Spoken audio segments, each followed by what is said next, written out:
Advanced మ్యాథ్స్లో రెగ్యులర్గా అన్ని కాంపిటేటివ్ ఎగ్జామ్స్లోనూ అడిగేటటువంటి క్వశ్చన్ x = 17 అయినప్పుడు x⁻16 - 18x⁴ + 18x⁴ - 18x³ + 18x² - 18x + 10 value ఎంత అన్నాడు. ఇంత పెద్ద ఎక్స్ప్రెషన్ వాల్యూ కనుక్కోవడం వాస్తవంగా కష్టమే. కానీ ఇలాంటి క్వశ్చన్స్ చాలా సింపుల్గా ఎలా చేయొచ్చు అంటే చూడు, ఇక్కడ లాస్ట్ సింబల్ కోఎఫిషియంట్ అవసరం లేదు, x + 10 ఈ లాస్ట్ వాల్యూ తీసుకుంటే చాలండి.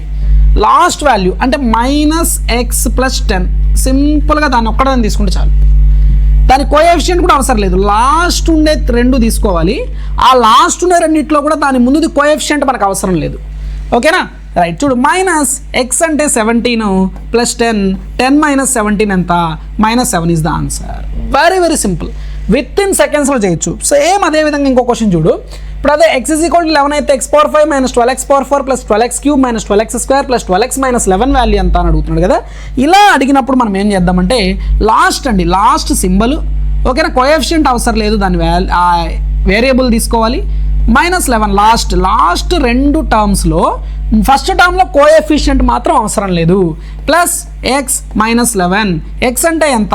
11 -11 11 - 11 ఎంత? 0 is the answer. Very very very సింపుల్గా మనం ఇక్కడ ఆన్సర్ చేయొచ్చు. సేమ్ అదే కాన్సెప్ట్ యూస్ చేసి ఈ ప్రాబ్లమ్ని సాల్వ్ చేయండి. మీ ఆన్సర్ని కామెంట్ సెక్షన్లో పోస్ట్ చేయండి. కాన్సెప్ట్ నచ్చితే లైక్ చేయండి, సబ్స్క్రైబ్ చేయండి.